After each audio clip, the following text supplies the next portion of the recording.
Hi there, this is Zinsky for your favorite fluffy Linux nerd musician creature and maker of today's video subject, JaqalMixer, or otherwise known simply as soundcard configuration.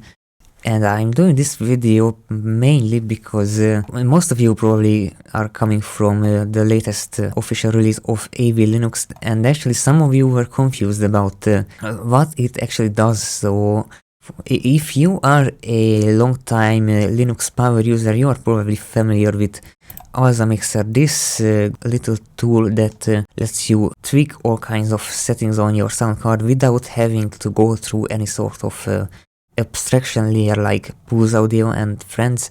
It's a very nice, handy tool, but as you can see, it's kind of outdated by today's standards, and users nowadays don't really want to have to open the terminal just to do some basic adjustments.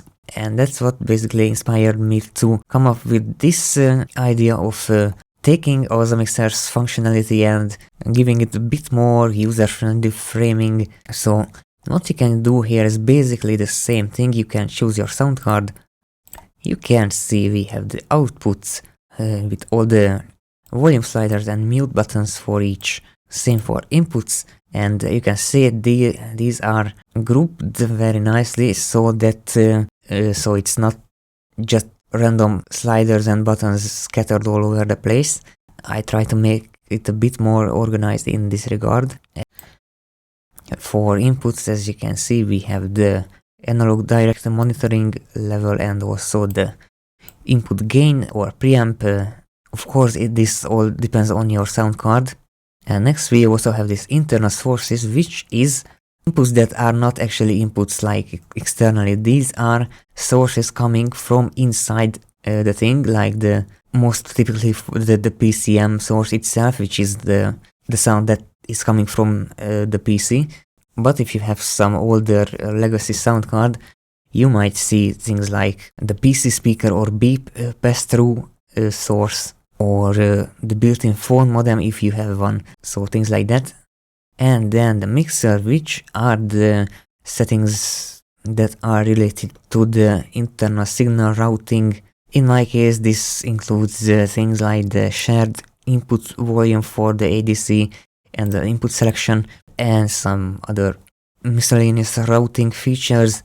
These 4 tabs are all things that you can do in ALSAMIXer, but this program actually exposes everything that is accessible through the ALSA HCTL interface, which means things like if you go to the digital tab, of course you have the classic on-off switch, but also you can see some of these IC958 data that you can click, and it will show you some metadata regarding the currently playing a stream on the SPDIF output in this case.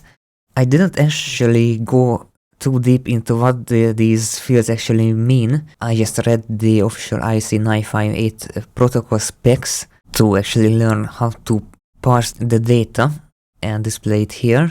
But other than that, I don't actually know what they actually mean in practice. So if you know what they mean, then good for you, I guess.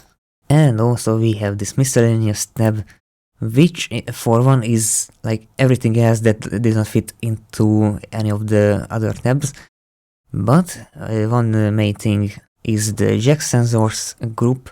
Of course, if your sound card supports jack detection, the ones that are called virtual, for example this SPDIF for me, it means that there isn't actually a detection physically, but like this is for compatibility reasons. It just means that, yeah, the possibility is there to use that output.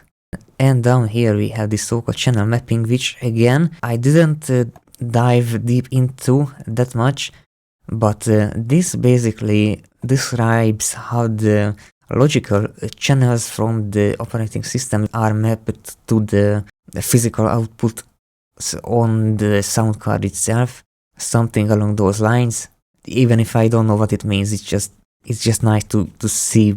I don't know. And yeah, this is basically it. And yeah, you can also do like you can also hide these read-only values if you want, settings and show read-only elements, or press F12, and there you don't have anything you can't change. But I like to see everything anyway. And of course, some more interesting stuff if you switch to a different sound card. For example, my GPU, which also appears as a sound card, of course, because of HDMI and DisplayPort, has to output sound as well.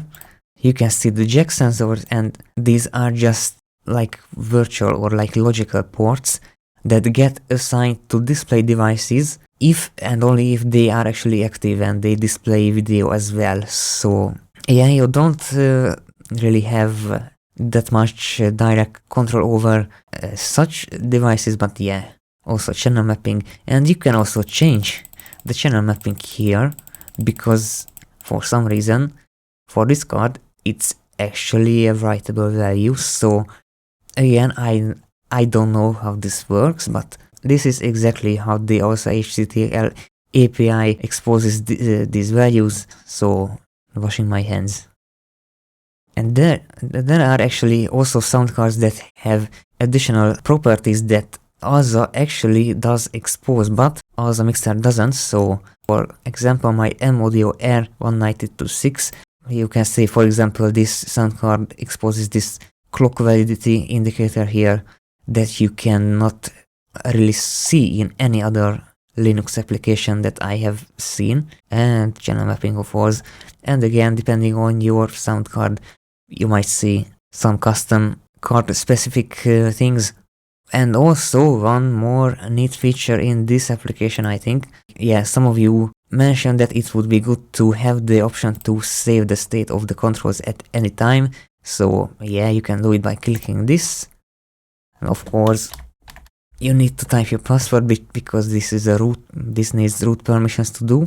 And yeah, of course, for this to actually work, you still need to have the ALSA utils package installed, because that's what contains the service that actually loads the saved settings at boot.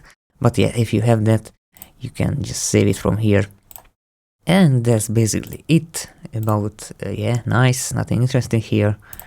And last but not least, another little side project related, actually, it started as part of JaqalMixer itself, but eventually I decided it would be a good idea to separate that functionality into a separate application, which is called ELD Viewer, and this basically lets you query the audio capabilities of your connected HDMI or DisplayPort devices, of course still using the ALSA HCTL API. And as you can see, I don't have anything connected right now, but give me a sec.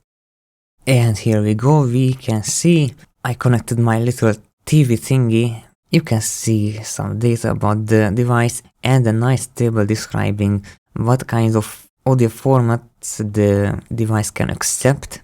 And you can also see some reserve bits and this vendor defined block. These are what I couldn't find any like specifications of. These reserved bytes are actually explicitly flagged as reserved by the CEA spec sheet itself. So there is that, but you can still see their values because why not? And this vendor defined block is like, yeah, vendor defined block. So again, there is no generic specification of what this value is supposed to mean, but you can see the values anyway because why not?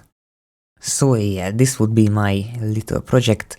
I hope you will find it useful. You can install it by like for one, you can just use AV Linux 25 and you get it by default, but you can also install it on Arch Linux from the AUR. The package is called JaqalMixer-git, but of course you can also build it from source. I will put a link in the description. So yeah, thanks again for watching. Have a nice